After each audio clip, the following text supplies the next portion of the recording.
Salut la famille, salut tout le monde. Voilà, c'est moi Betty Massengoua, la journaliste internationale.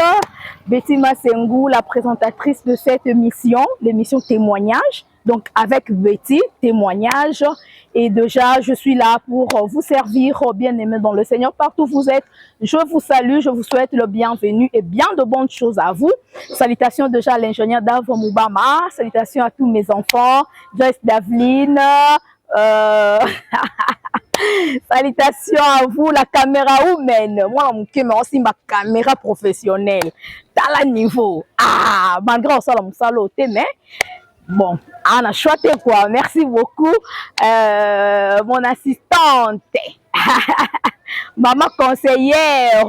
Merci beaucoup à toi. Et je pense aussi à mon bébé. Bisous à vous, hein. Jafnat Paneya. Déjà, salutations à tous mes enfants. Salutations à vous. Mon bébé, Merciel, bisous à vous. Et je pense aussi à Voltaïel, salutations à Staïdi Benecha, Ben Bakadila et bisous à ma maman chérie, maman Kati Bakissa, champion KM depuis Dubaï. Salutations aussi à mon pasteur Maïdad, le pasteur Olivier Temete, mais depuis l'Europe. En tout cas, bah, bon séjour, papa Kuna na Istanbul. Hein. Je pense ma maison les cas bien par la grâce de Dieu. Bientôt, papa, on a déjà na Kin. Et merci. Voilà. Comme vous me voyez, donc il y a des maman Lauriane, donc il y a vraiment malem nanda kunae, na kiti nanga makolo donc il y a des photos témoignages à sœur, à témoigner qui ont na église, je pense bande bolanda qui bam soupe bolanda qui était, mais nga maman Betty Massengou, la journaliste internationale, je me reviens dans l'accès de témoignage, on a pour la bande ko bozola eko sunga bino. Comment maman wana aya kosambela na église Rehoboth nani abengisaka ye nini we pusaka ye aya kosambela na église Rehoboth azwa eloko nini akosambela na église Rehoboth ye moko a témoigner pona bandeko bokolanda biso témoignage wana édifier bino. Et déjà le pasteur reçoit chaque mardi et jeudi bientôt pasteur Ozanakin numéro na eza affiché wana soku bobengi anytime bazara free plus 243 9 98 72 66 23. C'est le numéro de pasteur Olivier Temete, mais le gardien de l'arche. Au sein n'a problème les autres problème nyonso, rassurez-vous, l'onction à l'obaka onction et ça sera toujours disponible et la grâce est là partout aux alliés mon sein ensemble robon de la ponayo et yo pour témoigner le quoi bandeko baso témoigner to que non ko yoka mama Lauriane oh eza ngoma kionoti ngamoko na kiti vraiment pour la bandeko boso landa biso boyoka malobo mama koyebisa bino abanda ko sa l'église Rehoboth ndenge nini. Et on se retrouve juste après. Voilà, let's go now. Coco. Oui. Je peux entrer? Oui. Ok, Joyce Davline, hein, bah, le dit assistante nanga. Maman caméra ou maintenant, allez connaît déjà liboso. T'as commis déjà. Vas-y, passe devant. Voilà, merci beaucoup. Bonjour, maman Lauriane. Bonjour, maman. Voilà. Au Cameroun, hein? Toyota Layo. Voilà. Prends maman Lauriane. Maman Lauriane, vous allez bien? Bien, maman. Toyota Layo, hein? Oui. Nakoko Fanda. Fanda, merci beaucoup. Maman Lauriane. Bonjour, maman Betty. Bonne santé. Oui, bien. Voilà, surprise, hein? Surprise, ma classe. Voilà, donc Betty Massengou, l'international. Le vraiment, c'est décidé qu'il y a rendre visite Nandaku. Vraiment belle maison. Merci. Nous avons Olivier dans la bonne boy.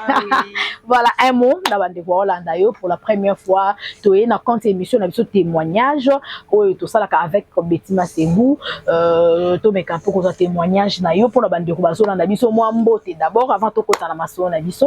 On a fait si belle de cognos, on va s'en qu'on a dit ça mbote. L'église Rehoboth, la pasteur Olivier Temete Membote, est disponible. Vraiment. Voilà, merci beaucoup. Obi pasteur disponible. Comment? Donc, il y a Zawana, Azaposa. Ok. Ani na posa mbongo tene tu pasteur musubazaka kona bandi mebele akomo pona wa pesa ka di mebele oya sala ka boyo azaka ba mutu te ya sala posa aza posa ya makambo ya mbongo te. Donc, ce que Bengue, ce que Bengue est toujours disponible. Voilà, en tout cas, merci beaucoup. Pasteur Olivier Temete, mais le gardien de l'arche, notre papa, Bisiko Zabambote et Belén Zambé à Bombayo. Maman Lauriane Abakisi, Pasteur Olivier. Ah oui. Pasteur disponible. Donc, c'est-à-dire, pasteur Azara disponible, Sarabino, anytime, Azara free, numéro Azara fichier wana. Soko bengi, ato za wapi, na ba problème na yo, Moussa Nzambe, ako bonde la yo pour témoigner, le cas maman Lauriane Azara témoigner, lelo na émission na biso. Maman Lauriane, bande kubazo na biso, mais quand on koye bisa biso l'église Rehoboth, o bandi ko sambela depuis quelle année, et puis ezala ki ndenge nini? Donc, on a l'église de Rehoboth en 2022. Oui. On a une année dans l'église. Ok. Parti à ma balle, oui, les cas qui la dernière qui oui, ma balle. Oui. Donc, le quoi, tu as payé, ni comment on vient en l'église, ma balle, ça. Ok. Donc, on a vu, il faut que tu as la. Ma est la foufou, hein. Oh! Il faut que tu as l'avantage, on a vu. Banga pe na yaki pa mobile na la prédote ngape na tikola mana ba fofeli vraiment de bois kama kona ba pesa ngape mulelo ba pesa ba ninga nyo. OK, vraiment merci maman Lauriane. Maman Lauriane donc lobi o bano lamba fofeli. Ah oui, le ko lamba fufu o ba pesa la ki déjà avec intérêt ba pesa la ki on bongo. Vraiment maman Lauriane olobi eloko et pour ça qui oya pour ça mais l'église Rehoboth et ça là qui ba mabala. Je me rappelle bien, je m'en souviens très bien na 2021 ne ba mabala elanda maki ta oui, mariage, on a l'église Moussoussou et ça les maratés, bah on s'en mona, bah ça 10 ans, bah lisata, il va la table mon côté. Mais en 2021 l'église Rehoboth 8 et Tanamaki. Yo là maman Betty c'est moule international. Yo là maman Iguette cassé moi. Yo là maman Céleste ma pangila.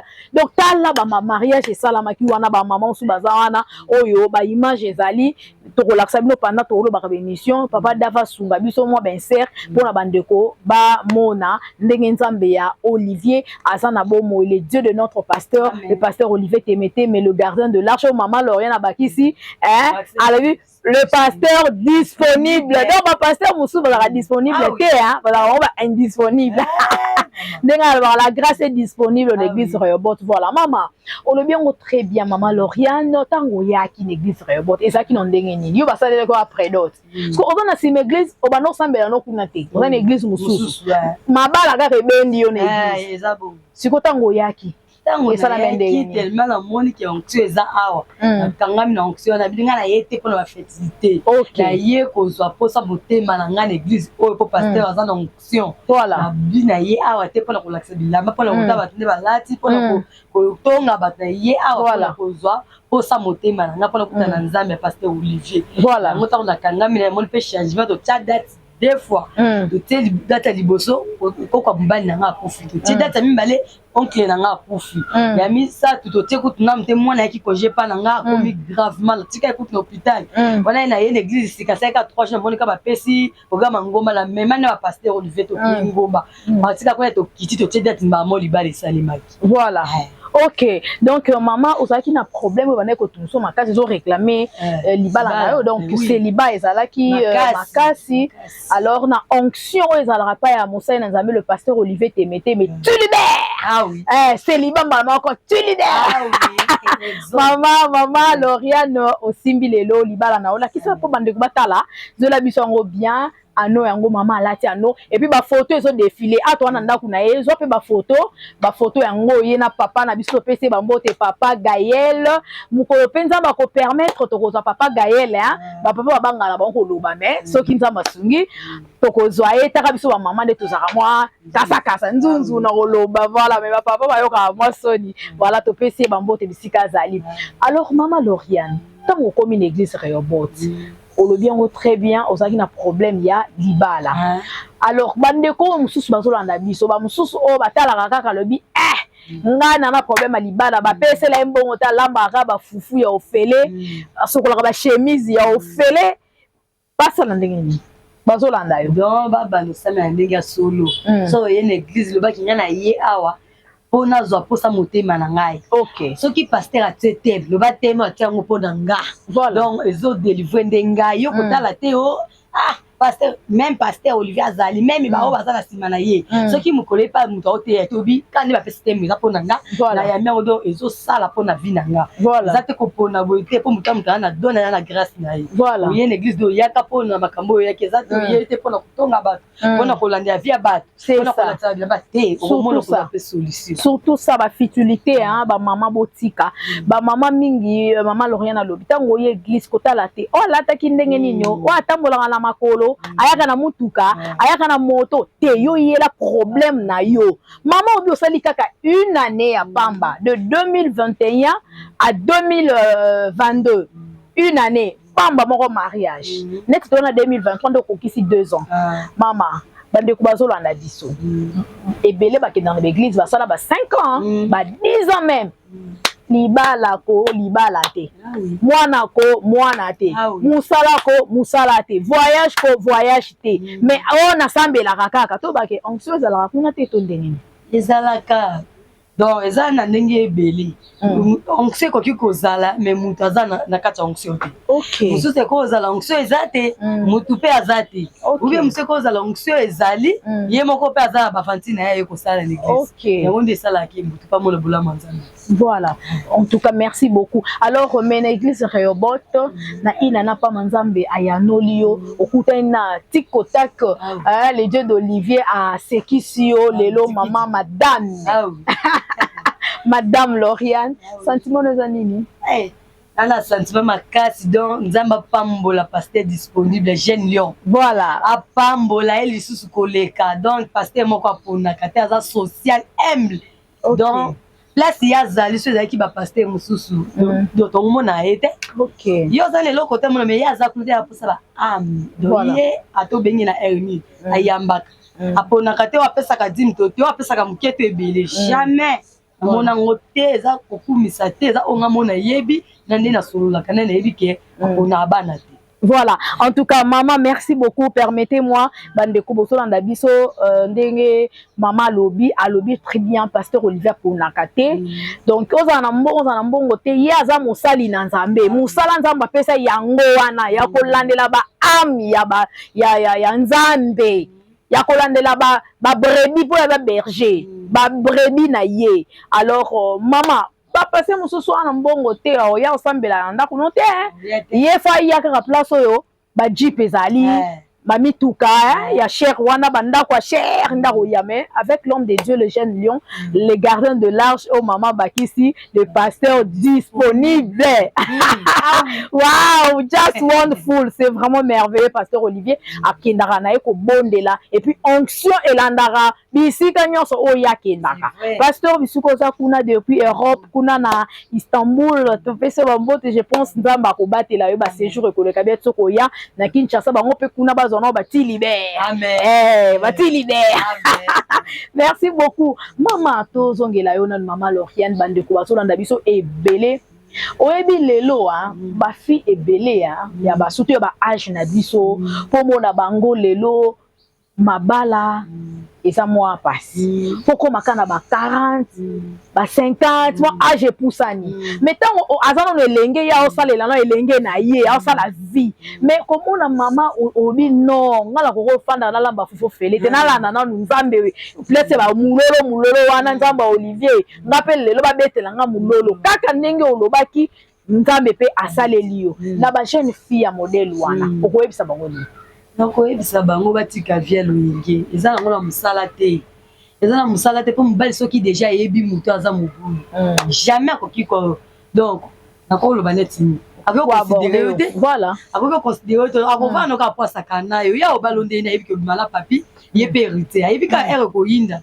nde akoloba yanga te ezemi nanga te hérité yango omona alobi okomi bandoki bandoki batasa ndoki te ndoki nene eza moko mpo ndoki mpo aloka mutu yo mo mutu fo na porte d'entrée eza na eloko oyo kosalaka ndoki aya koprofite nango so oyo oza sérieuse ndoki yango ayamba mwa mpe soki ndumba te soki nde oza mobulu nde akopesa basida akopesa bamaladi ebelebele nde esalaka ndoki aprofite na makambo biso moko tosalaka. Voilà. Maman te ya nini tout le pasteur Olivier Terra. Pour nous que le bag le moko so pasteur azote o lobi wana eza ya ngai. Maman te eza net belé surtout sérieux ya kezaki il y a les attaques de nuit maison de mon père pezo ya oui na mois d'août ezo banda déjà kala mingi te bande ko tozo bonga déjà po nango wana pesa vina yo ngai wana nyonso to parce que bande ko expliquer na bandoto na bandako ya mike ba bani na mona ngonga moko na ndoto nina ko comprendre ngo à partir explication pasteur nina ko yeba oh place na kanga yo OK na intérieur place na botam plus na kola na ko comprendre c'est que nina mona ka boy la saka boy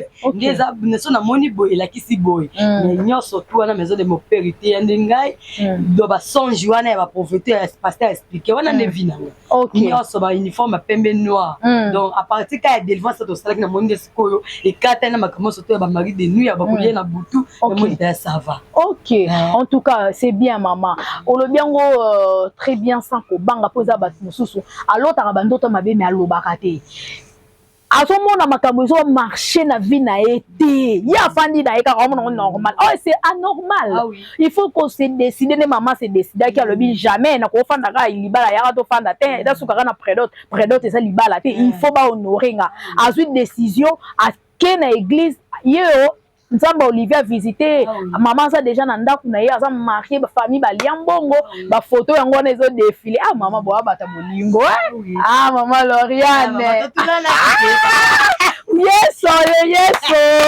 benza Nzamba Olivier Nzamba kilo otulana ki Nzamba teno dikidi maman Liba les a fait anniversaire donc Liba les a vraiment bon rebellé pour tout le monde ba finde bazo tula mais oyebi ke maman olobi lo komoza très important oyo bandeko basi bazolanda biso soko tali na ba génération ba génération mona eza na basi mosusu lelo na kati ya ba église banda kenda ko sambela nzambe pesanga libala nzambe pesanga libala mais âge déjà poussani akomi na ikia ya quartier akomi na yaya quartier donc ezelo komoko mama yo yebela ki vision oui vraiment zoto batindika ngoti faut tindika zoto si on a nzambe ezali na tindika ki asinga moko te atindiki nzoto pa nzambe ezali pa na yo bo pe mutu azali papa Olivier alobaka ngoti yo so fani no ka boye ata libala so sezi opportunité conseil pa mobali ezate yo boîte de nuit yo bar yo hotel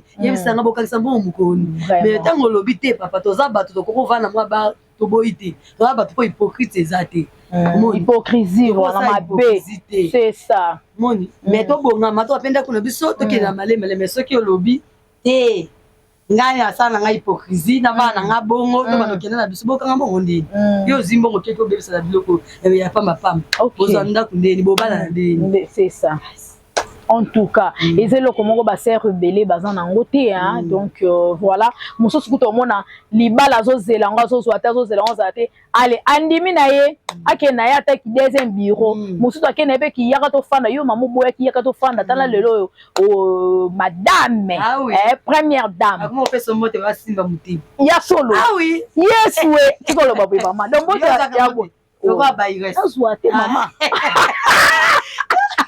non, ma fille, c'est le maman Bayres. Bonjour, madame. Vraiment. Oui, mais que ça me ma passie, maman. T'es ma célibataire, bon, bangaté, t'as na bine peu coco. Surtout ma célibataire, il y a église rebelle. Ok, maman, bah, nous sommes coca au karamoté, maté. Coca, t'es bon, les accompagnes, t'as babali. Ok. Karamotéma. Vous appelez ma casse na ba conseil, vous appelez sérieuse. OK. Oui, le commis ça to anezo compter. Au babala, ezate, yo kangika maboko bobi babala mobali pe, il faut ta peine intérêt pas na. Voilà. Moni ki bundaka pe, na conseil pe ozali, ozo patienter pe so pia keza ondimi. Bisengo pe ebo. Te ampia ka ba fi ba koka, te ma ba sœur surtout. Wana rotanga ba na misa. Te ba sœur ba koka te ya ba le bien intérêt te. OK, so sida mbamba. OK. Surtout ba sœur Android Android maman tolobela ba sœur na biso ya lelo Android ezo bomisa ndemboka ya sanga Android iPhone asanga iPhone yozo wela ngo kasi so me o mi ibiti bako iba ngo me wa mukie o to negjaka yango ne ko vendre protéger ba pelle na ba numéro no za garder wela Android yango wana iko ko ye baby do te kanzo yango ba sœur rebelle ba komoteka banzoto rebelle ba zo négliger ba frère ba changer ba rebelle te kasi yango wana omona bazalaka mobala linge na bobola aboita mobala komi maria ko modemela musinga muninga mwasi mpona biloko wana yo boyi mutata nga mpasi oyo andimaki ebongo basali makambo na bango ti nzambe akokisi mposa na ye yo okomi complexe ale okomi soki ye akeye komona nini na nsima mais ntango ozalaki célibataire alukaki boprotege eloko wana bokoma place bango bakomi yo olaki yango te olingi via mbango sikoyo okomi ozala so na nsima moninga mwasi omoni teke ye nde osaso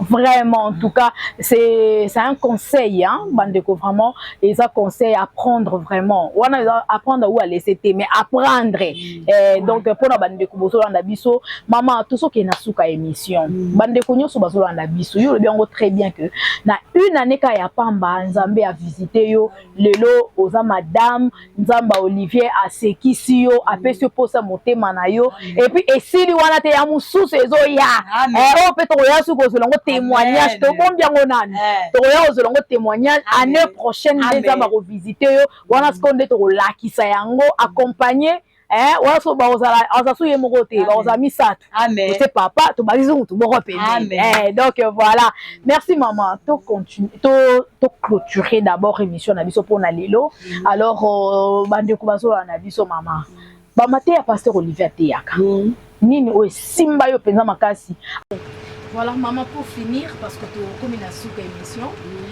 merci na ndenge ya maki biso et c'est pays ici biso témoignage na yo je pense que les oiseaux là na biso et édifier bango pe alors dernier message ou dernier mot pour l'émission lelo to yebi kenza mo sunga to ya pe na témoignage mususu o yebi si bandeko balandi yo ni on a yebi si bango kaka boye ki makambo sur la lobby donc faut que ça me la nzambe kana ndenge ya solo ko sala ndenge ya solo na remercier bino na ndenge bolandi biso Nzambe azwa le coup, merci.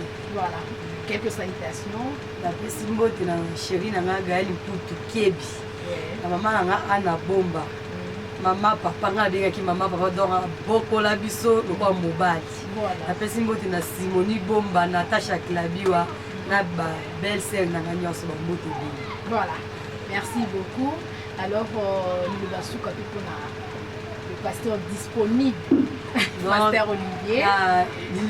Donc, le balanga souka pour na pasteur na ngeza kaka nzamba batela ye orienté toujours na chemin malamu. Donc batu nyonso mabeba koluka ko ya pembeni ya pasteur na biso nzamba kutana na bango. Donc mingi kolobeza te oya zale toujours disponible. Merci beaucoup, merci, nous sommes à la fin. En tout cas, c'est par ici que nous mettons un point final à ces sujets, surtout à cette émission. Hein. Moi, je vous dis merci pour l'attention particulière. Merci surtout pour vos prières. En tout cas, le Dieu de notre Père, le pasteur Olivier Témété, vous bénisse abondamment. Amen. Merci beaucoup à Papa Dav Moubama et bisous à mes enfants. Joyce Daveline, Chapnat Panea, Voltaïel, Merciel, de gros bisous à vous, merci, salutations à Staïdi Bemecha et à Papa Ben Bakadila, champion Kaïm depuis Kenya, bisous à ma maman chérie, maman Kati Bakissa, bisous à toute ma famille, Église Rebot Mobimba, Napesi Mambote Bele, maman France Mosimibi, maman Ange Témétémé, maman Blandine Alimoya, maman Chantal Baya, maman la blonde depuis Turquie. Ah, il est pardon, maman fait son téléphone. Voilà, pas tant dans le baka. Papa Dava et Debi sont à moi image, il y a boutique, il y a maman la blonde, boutique naïe, Ezawana Mola Fashion. La fashion donc on a besoin de bilamba ya kitoko hein donc bilamba ya kitoko bobenga maman la blonde non peut ça le numéro nae donc so bobengi bokozwa biloko ya kitoko bilamba ya bien hein donc eza même pour na bana eza même pour na maman pour na papa bilamba basaki ya kitoko ezali donc la blonde Mola fashion hein boutique la blonde Mola fashion eza wana disponible pour na ba biloko nyonso na commande na yo beti kaka plus 90 55 28 49 35 70 plus 90 55 28 49 35 70.